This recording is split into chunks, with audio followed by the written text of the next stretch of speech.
Hey everybody, how you doing?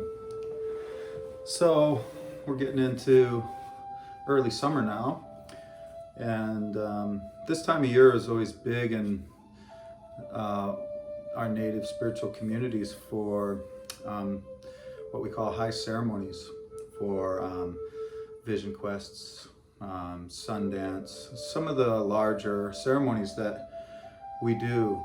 Sweat lodges happen year round, but usually the big ceremonies happen a lot in the summer. Ones where many different like sweat lodge communities come together and have larger gatherings of 50 to 100 to 1,000 people in some of these dances and bigger ceremonies. And there's many that we do. We have eagle ceremonies that we've had. We have bear ceremonies. We have buffalo ceremonies. All that have different intentions behind them. But it just makes me think of some of the things I've learned along the way, and I've talked a lot about um, the years that I've spent going back to North Dakota to the Turtle Mountain Reservation. This is about 9 miles from Canada in the northern central part of North Dakota, Dunseith, Belcourt, that area. It's a pretty small reservation, but it has per capita has a pretty large population. A lot of people packed into a small area compared to most reservations. But gosh, it's been definitely around 25, over 20 years now that I've known who I call my mushum. That means grandfather, grandpa. My mushum, Max Defender. He's very close to me. He's good. He's part of my family.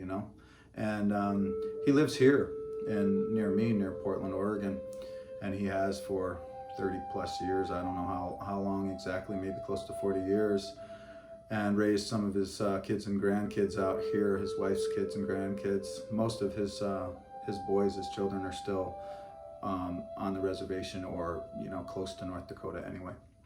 So I had the great fortune of meeting this man. He is a beautiful, humble, very special person, special in my life. And anyway, he would take me back to North Dakota, to where I've met many more elders and have learned a lot of things. And today I just wanted to talk about love, unity, respect, and faith. That comes from Francis Cree. Everybody that practices their traditional spirituality out there on the North Dakota reservation there, they know about Grandpa Francis and they know about his teachings. And if you know anything about Native spirituality, many talk about the 7 sacred teachings. And yes, they're valuable. It's similar to the 10 Commandments. Every religion, every spiritual path has certain moral codes, let's call it that, that people advise to follow. But Grandpa Francis, he even simplified it even more. And so I knew him. He gave me my spiritual name back when I first started dancing, the first year I was dancing, and he was still the grandpa of that dance, even though Max was running that ceremony at the time. Songi Ganua Nini, that's the name that I was given, which I'll just keep that to myself. But that's one of my spiritual names. Anyway, he always said, remember love, unity, respect, and faith, and that you'll have a good life and you'll do well in this world if you can hold on to those things. So I figured I'd talk about that. Usually the summer solstice is the third day of our hunger thirsty dance, the dance that we do, some people know as the sun dance, that we would do in North Dakota.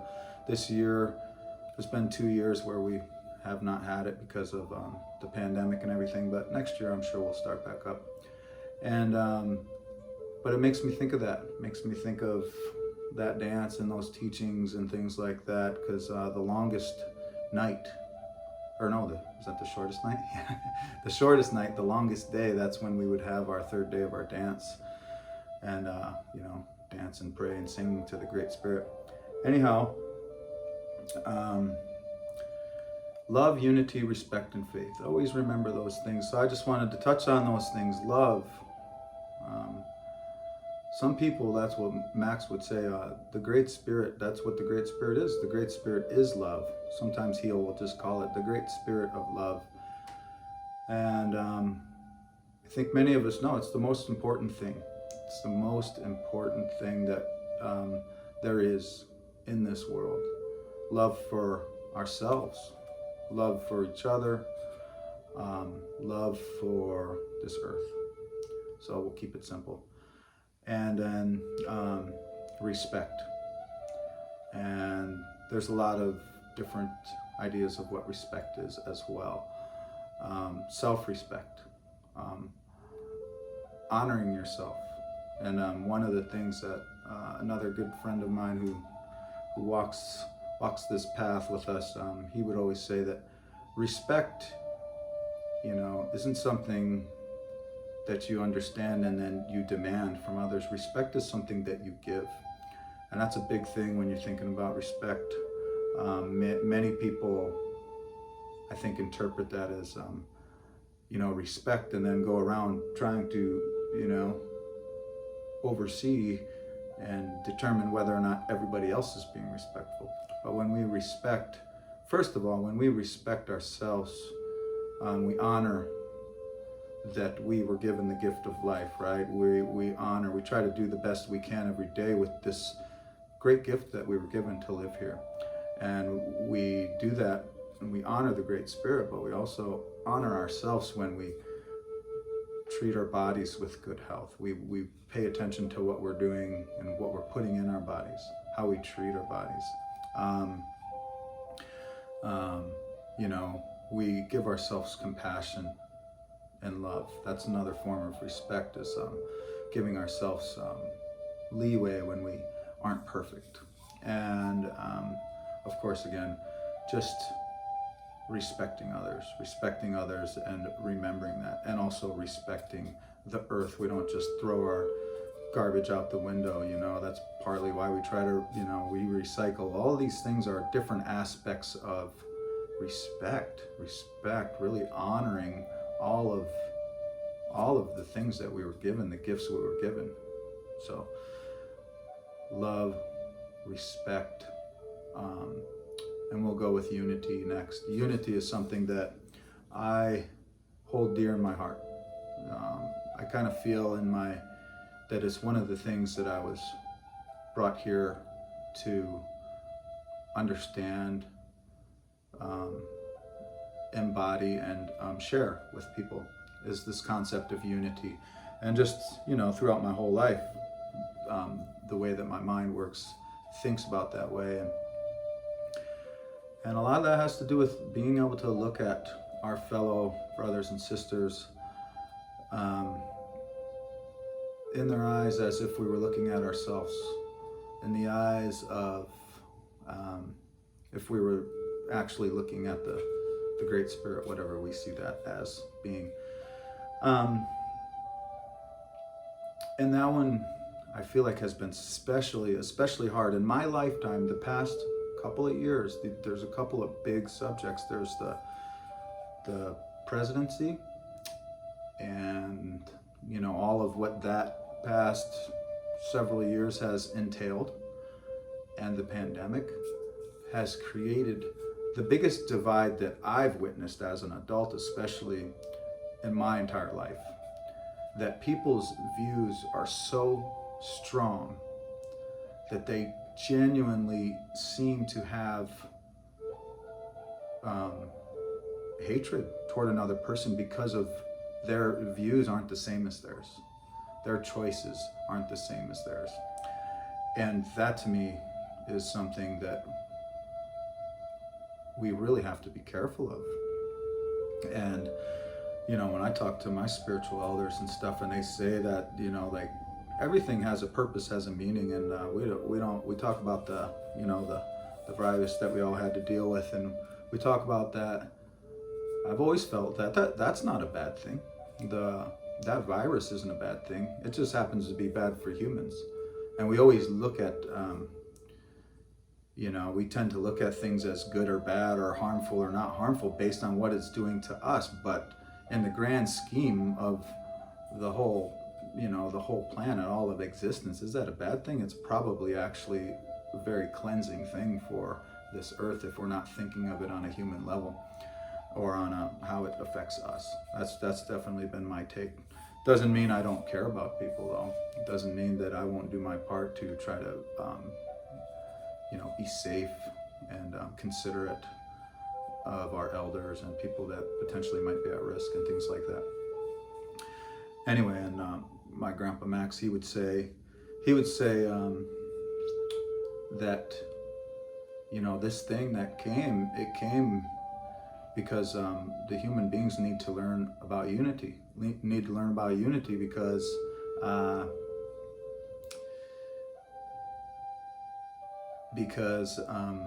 we're supposed to all be together. We're supposed to all be together. He has a vision that this world will become one government at some point, you know what I mean? And that we'll all potentially speak the same language and, follow the same sort of guidelines, and that we'll be a team, global team, that we're not against each other, and that things like that pandemic will continue to come until we learn that, until we learn how to come together as one people and have unity. So those are some of the things that I think about unity, and that dance that I was talking about with Francis Cree and all. He was the third generation, Max was the fourth, and that was passed to me too, fifth generation, that's been carrying this dance of unity. Largest dance in recorded history. It was in the 1860s. It was the largest gathering of this style dance in recorded history because this man, Many Eagle Sets, had a vision that the Great Spirit was walking on the earth, and he called all the neighboring tribes together and to have this dance to show the Great Spirit that we could have unity. So that's a little bit about that. I really think about that every day. Unity is very, very important. And then we'll end with faith. And faith is something that I think of as beyond belief, right? Beyond something. It's like knowing without a shadow of a doubt, or some people use the term blind faith. Can you have really that trust, that deep trust, that faith, that knowing that everything is going to be okay, everything is going to unfold in the way that our dearest prayers wish for, faith that we're being cared for, faith that we are on a path that is leading somewhere. And that faith doesn't come from tangible. That's something that doesn't have to do with facts, that doesn't have to do necessarily with science. It has to do with trusting. And I think of faith a lot of times as believing in something that you can't see. When I think about my children, I never instilled specific religious values, spiritual values on my children. I feel like that the Great Spirit, whatever that we think that is, and whether we don't know what that is and don't care to know, that's okay too. I feel like that morals and how we treat each other is much more important in today's world here. But I always just felt in my heart that I just hope that my children can learn to believe in and have a relationship with things that they can't see. And I don't know what my life would be like if I, when things were difficult, that I didn't have prayer, I didn't have this way of just pleading to whatever is listening. And I might have my take on that, but I don't even think that that's matters, because whatever that is that I'm talking about, this thing that connects us all to each other in all things, I don't think that thing has an ego. I don't think that thing is saying, well, you better call me by this name or you're going to get shoved over here in this corner or down here or wherever. I think that that great spirit of love, whatever we think that is egoless, and that all that cares about is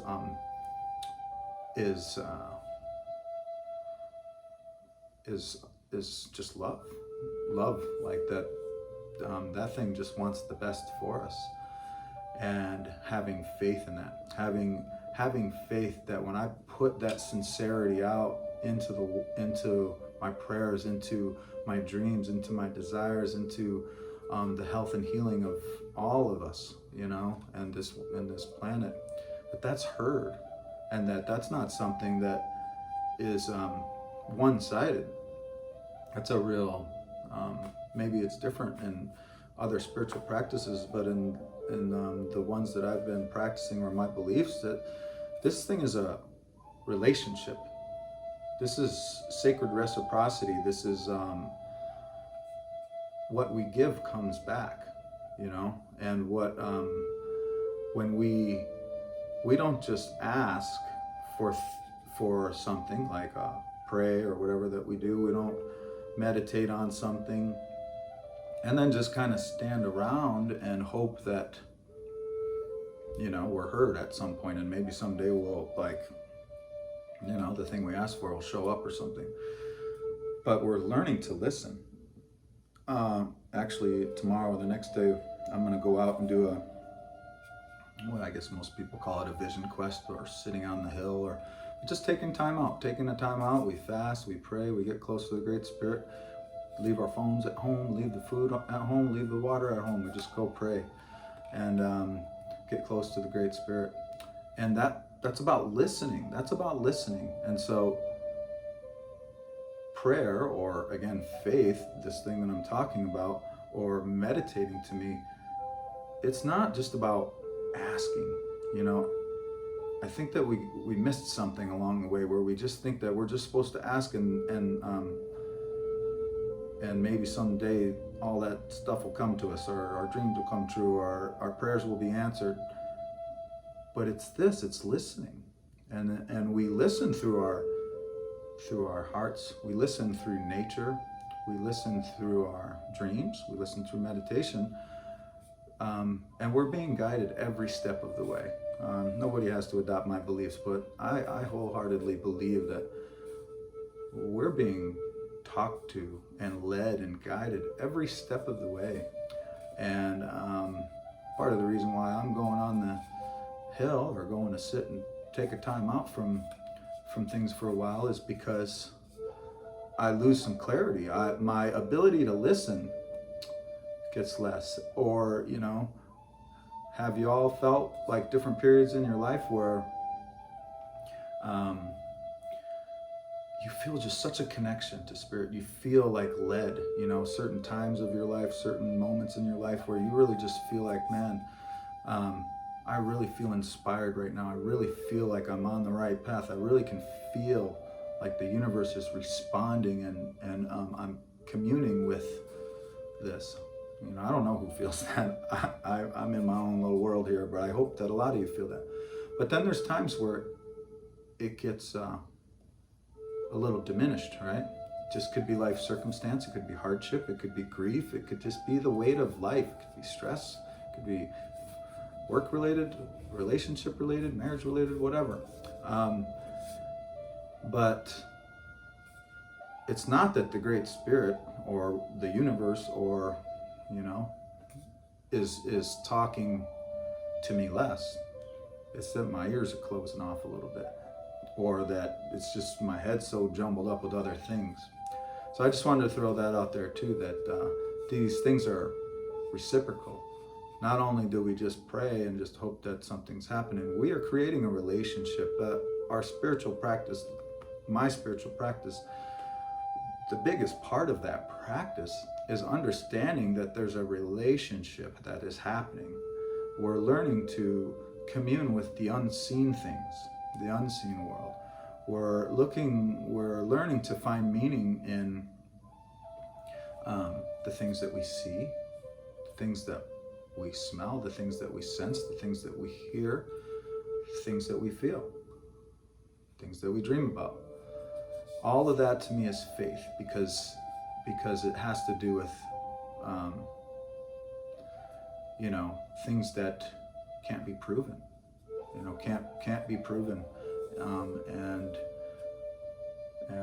Yeah, magic happens in those places. Magic happens in those places. That faith comes from little miracles happening in our lives, to where maybe we have doubts at moments about what is what and what we believe and all these things, and something will happen to strengthen our faith once again.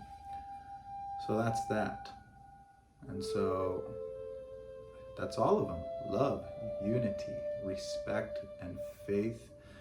And then I didn't say a whole lot about love, but I think that one I did say is the most important. It speaks for itself. And it's something we have to carry with us every day. I hope that we carry that with us every day. And the last thing that I'll say about that is that it all starts with right here. And I think I said this in a recent video, maybe it was last Sunday. We are on this path, and again, I'll bring it back to the Native community, but it's all people. It's all people. I have a lot of awareness about the suffering that Indigenous people are still undertaking. That is not gone. That is not something that happened in the past. The damage that has been done to our family, our Indigenous family, that damage is not nearly over. And it's that's a pandemic.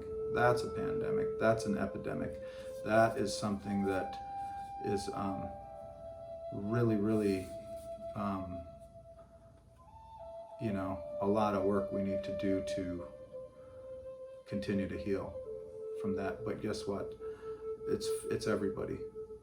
Trauma is in all races. It's in all. It's probably in all families.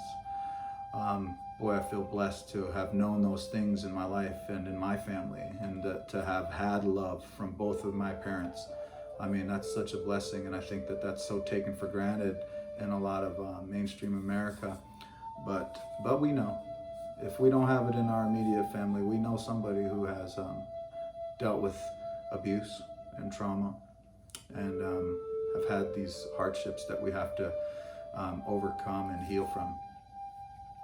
But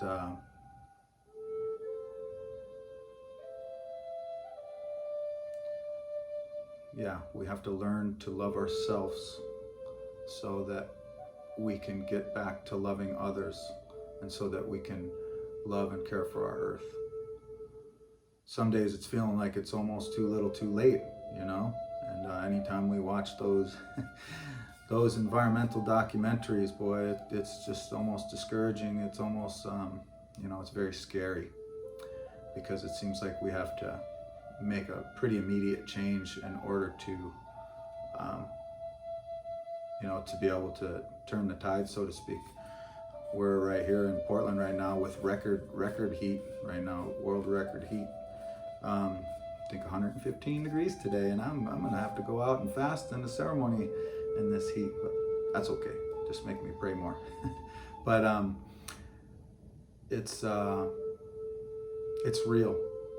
You know what I mean? But I've never taken that activist political role in the sense of like trying to shake the world and scream and yell and say we have to change now, but take that approach of like, maybe I can get this person to learn to love themselves, and maybe if they can do that, they just by nature will love and care for others.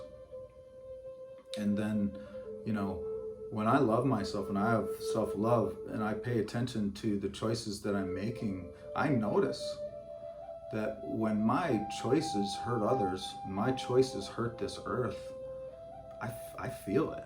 It hurts. You know what I'm saying? And most people that I know that don't have love for themselves, I mean, when they drink their bottle of water of a 24 cases of water that they bought, are they thinking about how that's affecting the earth? No, they throw that, and do they throw it into recycling? No, they just throw it in the trash, That happens. That happens in the,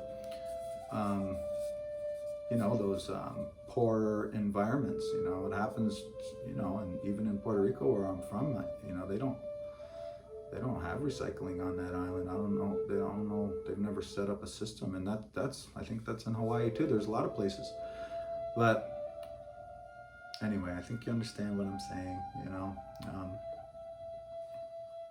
love, unity, respect, and faith. It starts here. Love yourself so that you can love others, so that you can love the earth. All right, be well. This was a long one. Look at that. Anyway, I hope you enjoyed, and otherwise, just have yourself a great day and a great life.